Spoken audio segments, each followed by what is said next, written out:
যে daily blog করবো করে মানে করাই হচ্ছে না।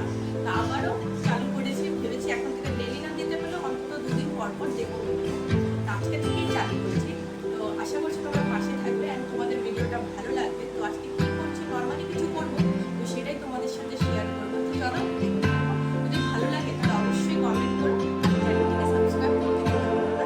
তাহলেই আমার মোটিভেশন মানে আসবে যে আমি আরো ভিডিও বানাই, তোমাদেরও পছন্দ আসছে, কি ধরনের ভিডিও জানতে পারো সেটাও আমাকে জানাবে। তাহলে আমি সেইভাবে যে ধরনের ভিডিও করতে আরো বেশি পছন্দ করবো, যেটা তোমাদের ভালো লাগে সেই ভিডিও করবো। চলো, আশা করছি ভালো লাগবে। কি করি চলো চলো তোমাদের সাথে পাস্তা বানানো শেয়ার করবো, ঠিক আছে? জানি সবাই জানে পাস্তা বানানো, সবাই বানায়, কিন্তু আমি আমার সেটাই তোমাদের সাথে শেয়ার করবো। যেহেতু অনেকদিন পরে ভিডিও করছি, কি সেরকম করবো, তো সেটাই ভাবছি আজকে যেহেতু আমি পাস্তা বানাচ্ছি, তো সেটাই তোমাদের সাথে শেয়ার করি। আশা করছি ভালো লাগে। গ্যাসের মধ্যে আমি হাঁড়িটা বসিয়ে দিলাম, যেটাতে আমি হচ্ছে পাস্তা বয়েল করবো। পরিমাণ মতো জল দিয়ে দেবো।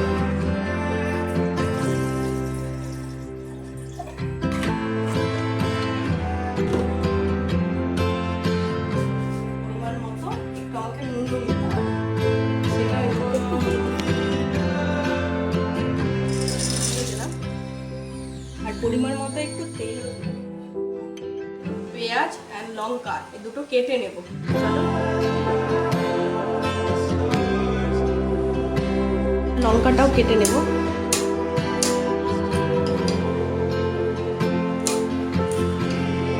সেভাবে চাকু দিয়ে কাটতে পারি না, তবুও চেষ্টা করছি। চাকু দিয়ে কাটতে ভালো লাগে, হবে। তাই এখন আমি মানে পেঁয়াজ আর লঙ্কা কেটে নিয়েছি। এরপর কড়াই বসিয়ে প্রথমে হচ্ছে ডিম ভেজে নেব। তো তারপর এখানে হচ্ছে আমরা মানে ডিমটা ভেজে নেব, কারণ ওটা হতে একটু সময় লাগবে, সেই কারণে। এটা গরম হতে থাক। ভাজার পরিমাণ মতো একটু তেল দিয়ে দেবো এর মধ্যে, কারণ এখন ডিম ভাজবো যেহেতু, সে তো বেশি পরিমাণে তেল না দিলেও চলবে। এখন এর মধ্যে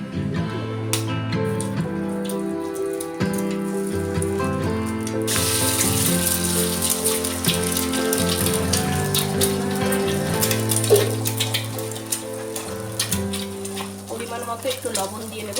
লবণ দিয়ে আমি ডিমটাকে ভেজে নেবো বা ডিমের ভুজিয়া বানিয়ে নেবো। হ্যাঁ জানি সবাই জানে, তবুও বলে দিচ্ছি। তো ডিমটা ভাজা হয়ে গেছে, তো এখন এটাকে আমি বন্ধ করে দিয়েছি। তো এটা জল ঝরিয়ে নেব, ভাজা হয়ে গেছে, তো সে কারণে এটা এখন একটা পাত্রে নামিয়ে নেব।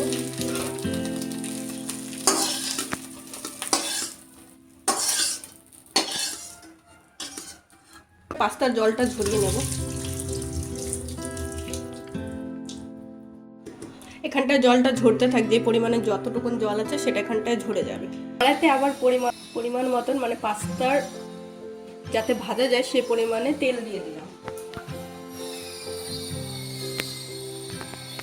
আর যখন তেলটা গরম হয়ে আসবে, তের মধ্যে পেঁয়াজ লঙ্কা সব দিয়ে দেবো। আশা করছি ভিডিওটা যদি দেখো তোমরা পুরো, তাহলে অবশ্যই ভালো লাগবে।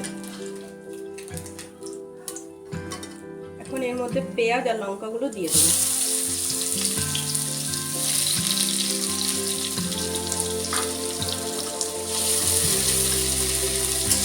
এগুলো ভাজা হতে থাকবে যতক্ষণ ব্রাউন না হয়ে আসছে পেঁয়াজগুলো।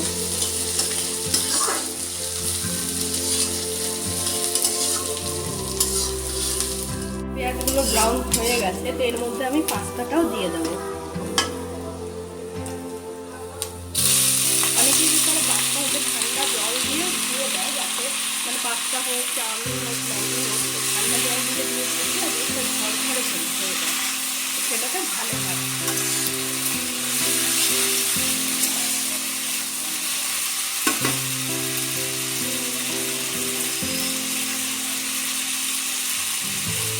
এর মধ্যে পরিমাণ মতো একটু লবণ দিয়ে দেবো।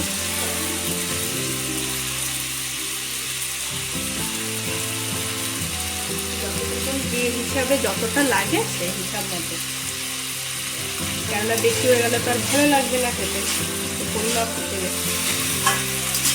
এটা একটু খুব ভাজা হতে থাক। পরিমাণ মতো একটু ম্যাগি মশলা দিয়ে দেবে, তাহলে খেতে একটু টেস্ট বেশি লাগবে।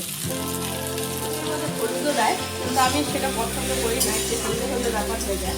এরকম হোয়াইট হোয়াইট থাকলে আমার ভালো লাগে। আর যেহেতু এটা আমি বেশি কিছু দিয়ে বানাইনি, নর্মালি বানিয়েছি, নর্মাল যেমন খাই। অনেক সময় অনেক ধরনের জিনিস থাকে, যেরকম হচ্ছে তোমার ঠান্ডার দিনে তখন অনেক ধরনের জিনিস থাকে, তো সেগুলো দিয়ে করলে আরও বেশি টেস্টি হয়। এটাও কম টেস্টি হয় না, এটাও অনেক টেস্টি হয়, এই কারণেই বানানো। এখন এর মধ্যে আমি ডিমগুলো যে ভেজে রেখেছিলাম সেগুলো এখন দিয়ে দেবো এর মধ্যে,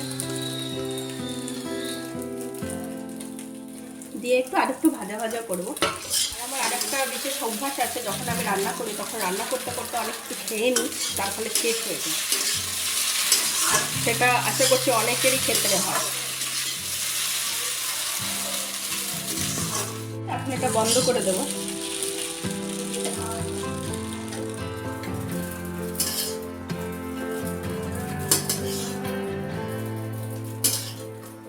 দেখতেই পাচ্ছ যে কতটা ডিলিশিয়াস লাগছে। আমার ভালো লাগছে, জানি না তোমাদের কেমন লাগছে, আশা করছি ভালো লাগবে।